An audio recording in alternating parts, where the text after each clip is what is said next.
मैं उनका समर्थन भी नहीं करता हूँ और विरोध भी नहीं करता हूँ, लेकिन उसमें सत्ता क्यों चुप होगा? जो देश का राष्ट्रपति मंदिर नहीं जा सकते हैं और स्टालिन के पुत्र को अगर बयान दे देते हैं तो वो शासन गिरा दिया। सही वक्त पर सही बात रखे हुए हैं। आज मैं उन सनातनियों से, फर्जी सनातनियों से मैं पूछना चाहता हूँ, 4,000 से दलित पिछड़ों आदिवासियों का जो शोषण किया उसका हिसाब कब दोगे? बनारस के मंदिर में हमारे राष्ट्रपति को नहीं घुसने दिया जाता है, वहाँ ये सनातनी लोग कहाँ चले जाते हैं? ये जाति का भेदभाव किसने लाया?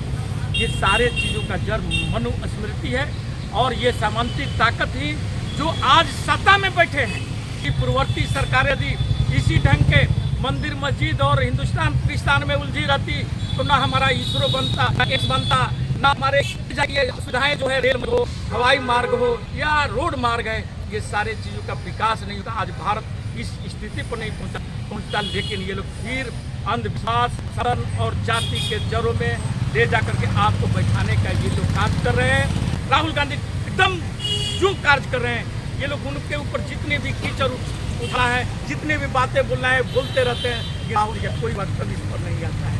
वो आज भी अपने बातों पर अड़े हुए हैं। उनका यही मांग है जिसकी जितनी भागीदारी है उतनी उसकी साझेदारी मिले।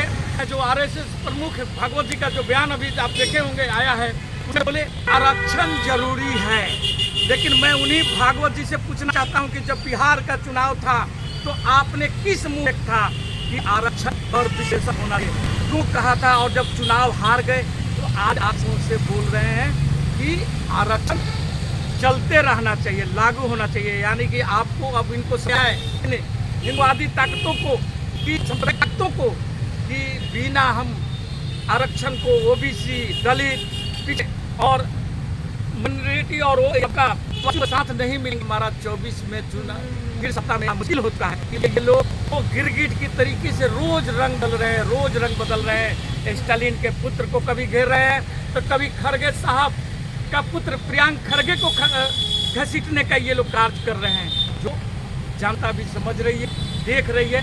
लेकिन उन लोगों से मेरा ये सनातन पर, ये सनातन धर्म हमारा कहाँ से उत्पत्ति हुआ, कैसे उत्पत्ति है, इस पर वे बहस करा और बतलावे कि ये सनातन धर्म मनुवाद, मनुस्मृति से निकला और मनुस्मृति को मानने वाले जो आरएसएस के लोग हैं वे लोग ही इसका प्रचार और प्रसार करते हैं और लोगों में, दलितों में फूट डालने का, जातिवाद बना करके वहाँ दलित को सवर्णों से मार खिलाना और ओबीसी को ठाकुरों से लड़ाना, आदिवासियों को पिछड़ों से लड़ाना। जो मणिपुर में आप देख रहे हैं, उत्तर प्रदेश में देखते हैं ठाकुर और ओबीसी में क्या हाल रहता है, ये काम कौन करता है?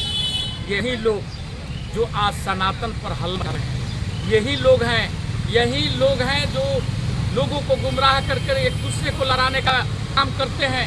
जो आदमी जब मध्य प्रदेश एक आदिवासी के पर पेशाब करता है, वहाँ पर अपने मुंह को सील लेता है, चुप हो जाता है। हमारी दलित महिला बेटियाँ जब उसके साथ गैंग रेप कर करके उसकी हत्या कर दी जाती है और प्रशासन के द्वारा उसे जिंदा जला दिया जाता है और उसके परिवार का वही किया जाता है, उस समय ये सनातनी लोग कहाँ सोए हुए थे।